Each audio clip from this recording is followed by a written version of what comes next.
Hey, I'm Jim Barry. Welcome once again to Miami Life, the show that takes on the hot topics and talks to the movers and shakers here in South Florida. And today, we lead off with one such person. Miami-Dade County Mayor Daniella Levine Cava began her second term by expecting to address issues like the high cost of living here and traffic concerns and climate change. But instead, she has found herself grappling with county commissioners over a plan to remove fluoride from Miami-Dade's drinking water. The mayor vetoed the commission's ban, but the commission could override her veto in a few weeks if they have the votes. The mayor sat down with me for a wide-ranging interview where she explained her belief that the fluoride ban is a dangerous idea. We're joined by Miami-Dade Mayor Daniella Levine Cava. Thank you so much for joining us today on Miami Life. I'm really happy to be here. Thank you so much. And I'm going to begin this interview in a way I don't think I've ever started an interview, and that's like this, with a toothy grin.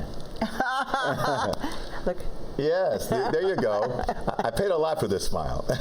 Most expensive part of my body. There you go. And you know, for years, my dentist said, you know, fluoride has preserved this smile. But now there seems to be a big debate about it here in Miami-Dade County. Indeed. You vetoed a measure that would remove fluoride from Miami-Dade drinking water. Why so? Look, I took it for granted. I know so many of us did. It's been in the water for almost 70 years here, and it's really nationwide. And basically, the dentists tell us that we need fluoride for healthy teeth. And topical fluoride is fine. You know, you want to use that fluoridated toothpaste. You want to maybe get a little coat of it when you go to the dentist. Dental care is very expensive. Many people cannot afford dental care. And when you have it in what they call the bones of the teeth, which you absorb through water, you are really protecting your health. So it is safe, it's natural, it's not a chemical, it's already in the water. We have 0.2 per million parts naturally in Miami-Dade County's water, and then we've complemented it with a little more to get to that level that they recommend, 0.7. And it's also necessary. That's what we're told. But some say it's not necessary, and they say it's harmful. In fact, Florida Governor Ron DeSantis, as you well know, is among those who say this is forced medication, and it shouldn't be that parents should have a choice. Right. Your reply to that is? Well, first of all, it's not medication. It's a naturally occurring element, and there is no credible medical evidence to say that anyone is being harmed at the level that we are putting it in the water. So there are places in the country that don't have to fluoridate because they have already that level. But they're not taking it out. And we have places that took it out, and then cavities increased substantially, and they put it back in. So the county commission could override your veto. Do you believe they will?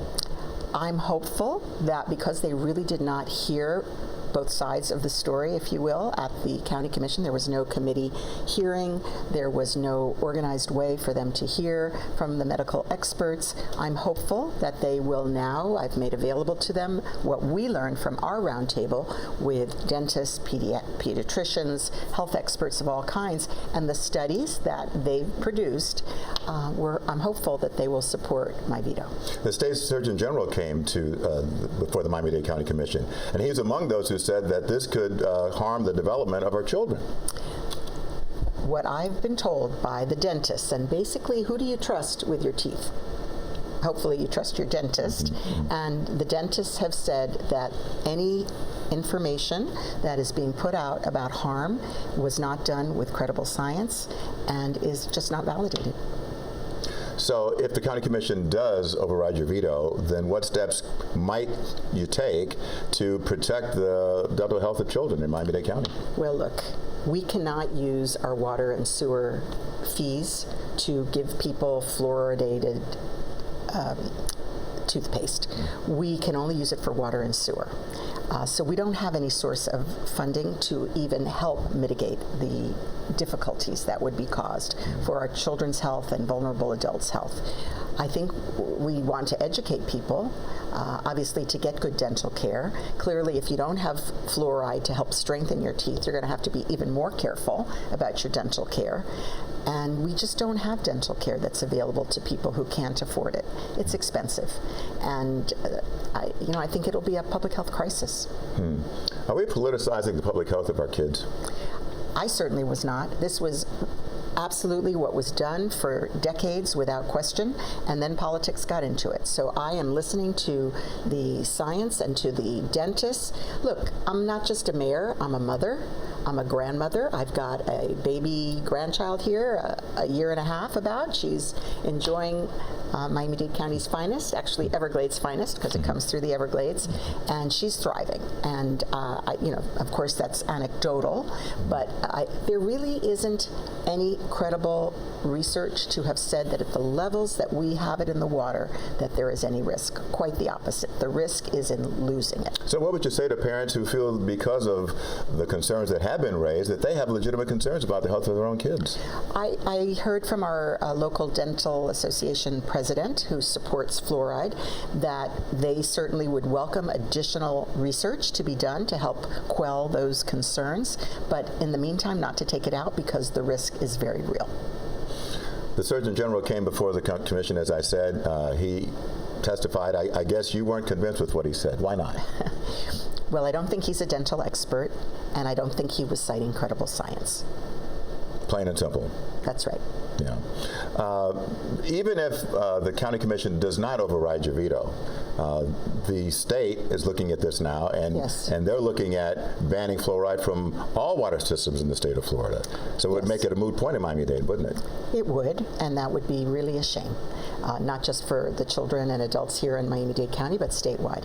Again, you have Buffalo, New York, you have Pinellas County in Florida, you have Calgary in Canada, removed the fluoride and put it back after public demanded it, after they saw a significant increase in cavities and extreme expense to the medical system. When kids get cavities, they are in pain. They can't concentrate in school. Parents have to lose time taking care of them. And there are systemic things that can happen from tooth decay. It can affect other organs. It can even lead to death. So it's not a minor matter. When we return, part 2 of our interview with the Miami-Dade mayor. She weighs in on the Trump administration's immigration crackdown and if she has been able to gain access to view conditions inside the Krome Detention Center. Plus this. I had so many young people in this church say, please, Pastor Lori, can't we do Taylor Swift? And her answer was a resounding yes. A local pastor is using Taylor Swift's music to help spread her message of faith. Her story when Miami Life comes right back. Back with more now from my conversation with Miami-Dade Mayor Daniella Levine Cava. We talked about the thick traffic here in South Florida, and the mayor says roads are not the answer. I also asked about her attempt to get inside of the Krome Detention Center to see for herself if allegations of inhumane conditions are true. You made the point that you wanted to go visit the Krome Detention Center because of the stories about detainees there being housed in unsafe conditions. Did you get a chance to go in and? We wrote a letter to the Department of Homeland Security. We have not received an answer, but a little after that, Congresswoman Frederica Wilson also wrote a letter, and she has received a response and is planning a visit shortly. So we were told through her office that we had to make our own request because I wanted to go with her. Of course, we've already made a request, but nonetheless, we're refreshing our request and asking to join her on that visit. What kind of stories did you hear that caused alarm for you? Oh, well, we saw videos, didn't we? People sleeping on the floor, lack of food, lack of hygiene, people being shackled for excessive periods of time. Any kind of shackling is not acceptable in a facility like this. So basically inhumane conditions. And look, this is in Miami-Dade County. Yes, it's a federal facility, but anybody in this county is under my care and supervision is how I look at it. And so I think the federal government owes it to me to allow myself to go in and check on the status of these individuals and share what I learned for the benefit of those who are there and the concerned public. I saw some of the responses after you wrote your letter, and some people were saying, Ms. Mayor, stay in your lane because this is a federal matter. So what would your response be to those people who were saying that to you? Inhumane treatment in Miami-Dade County is in my lane. You're concerned about police departments here in Miami-Dade County being part of this federal immigration crackdown? Of course, I'm not the sheriff anymore. So, look, we follow the law. We're always going to do that. We also have always been a welcoming place that welcomes people who are fleeing persecution and dictatorships. But we have to have a viable immigration system. We have to have a border that's safe and protected. So we're here to support those who want to make a contribution to our society. We've been very active in promoting temporary protective status, TPS, for those countries where it's dangerous to go home, or people may have been targeted and may not be safe themselves. So that's the position we've taken to promote TPS, and we're grateful that the courts have weighed in. Should the police, though, be concerned more with keeping the streets safe than tracking down illegal immigrants? I believe that we need to keep our community safe, and I know that there is concern in the community that may interfere with the police's ability to, and not just police, we've got people who are afraid right now to go to school, to go to the doctor. And it's not just people who were on some kind of temporary status, even people who have approval for longer stay are fearful right now. Transportation. Big issue here. It's just a pain in the butt to get around. I don't have to tell you that. Yes. How do we solve this problem? We cannot build roads to solve this problem. We must improve transit. Public transportation. Public transportation. And people have been utilizing our transportation system with greater frequency. We're the most recovered post-pandemic in the country, as I understand it. We have improved service. We've increased frequency on the most utilized routes. We've added dedicated lanes on 836, for example. That's a very popular route. So we're doing more. You're talking about bus routes. Bus routes. We also have the bus rapid transit system that's going from Dadeland to Florida City. That's going to be a real game changer for people in the South, and it's brutal commuting from South Dade. So we're moving as fast as we can, and we're hopeful that the federal government is going to give us the money that was in the last administration budget to build the Northeast Corridor as well. That's a train. Yes, and that which is exactly where I was going. Yes. Because big cities where folks can get around have train systems that work. And I've got a suggestion for you. You start a train on the beach, okay? Yes, it stops downtown. Yes. Then at 17th Avenue if people want to go to the ballpark. Then 37th Ave for the new soccer stadium, then maybe the airport. You lived in places with really great transit, right? Yes, I did too, and I exactly know what you're talking about. And these things do cost a lot of money. We can't do them on our own. We do need federal support. We don't know what this administration is going to do about public transit, but we do have plans for at least 5 corridors. The South Dade one, even though it's a bus, rapid transit is like a train. It has a dedicated lane. It has signal priorities. It will be speeding past the traffic. The 836 express lane speeds past the traffic. You're saving 20 minutes, 30 minutes on a commute. These things are really improvements. As far as the beach goes, we're still on studies, but I'm very hopeful that yes, we will have a continuation of our mover, our downtown mover, to go over there. Then, as you say, could we get to 17th? That would be grand. Miami-Dade Mayor Daniella Levine Cava had a whole lot more to say. You can watch the entire interview on CBSMiami.com. Well, still to come, a sermon for Swifties. I think she just really speaks to the heart, the wisdom, the longing of so many. Meet the Miami pastor who loves using popular music to spread faith and hope, and why she sees Taylor Swift's music as a perfect fit. Welcome back. Our person of interest this week is a Coral Gables pastor with an ear for music that stirs the soul. And this Sunday, she'll present the gospel according to Taylor Swift. She says, why not use the world's biggest music star to spread the good word? I had so many young people in this church say, please, Pastor Lori, can't we do Taylor Swift? Coral Gables pastor Lori Hafner is going all out for her special Taylor Swift themed sermon. Young members are even making friendship bracelets to hand out at the service. Hafner believes the musical icon is an ideal choice to help spread the faith. And I think she has this incredible ability to bring people together. And I think that's going to be kind of my message in my sermon that day, that we all need community, but we also need to build community. Hafner says the messages in Swift's music are universal and transcend generations. Her music is about storytelling. It's telling stories of empowering young women, stories of loneliness, stories of grief, stories of change, and they're all like mini sermons in themselves. Hafner has become something of a celebrity because she has used her pulpit at the Coral Gables Congregational United Church of Christ to take a stand on a number of hot-button issues that many churches would usually avoid.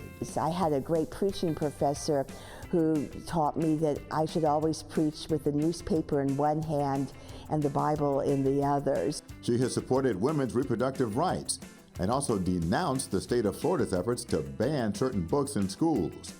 Hafner does not view herself or her church as being a social justice warrior or liberal. She believes she's just following the teachings of the gospel. Our goal is to serve others and to love our neighbor as ourselves, but to take that very seriously. We do services that I hope are a reflection of what's happening in the world and giving us the support and the help and the guidance and the integrity to go out and to respond to those concerns. Hafner prides herself on her church's inclusiveness. Well, we have a saying here that no matter who you are or where you are on your life journey, you are welcome here, and we truly mean that.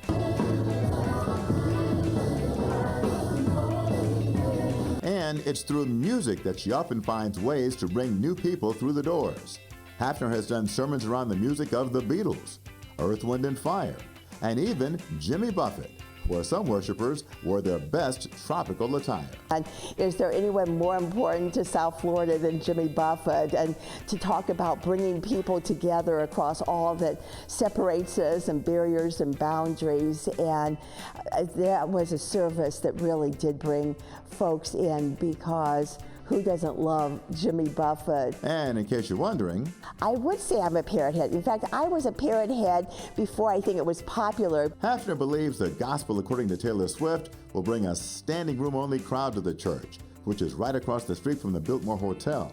Having attended one of Swift's sold-out concerts last year at Hard Rock Stadium with her daughter, Hafner believes she knows the passion of the Swifties, and she's ready for it. Little kids and older folks, and so I think she just really speaks to the heart, the wisdom, the longing of so many. The Taylor Swift sermon will take place this Sunday at 11 a.m. at the Coral Gables Congregational Church. And if you can't make it in person, it will be streaming online. And we'll be right back. Well, let's check out some of the feedback we are getting from the Miami Life audience. Our story on the Mexican grandmother who has been living here illegally for 35 years sparked a number of comments from both sides of the immigration debate.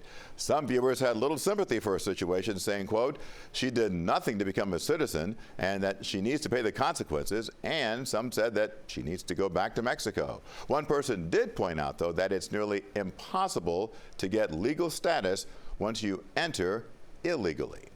Keep sending us your comments and feedback to cbsmiami@cbs.com. That's going to do it for this week's edition of Miami Life. We'll see you every Thursday for a new episode of the show at 6:30 on the stream, and previous Miami Life episodes will be on demand on our YouTube channel. I'm Jim Barry. Thanks for watching. Hope to see you soon.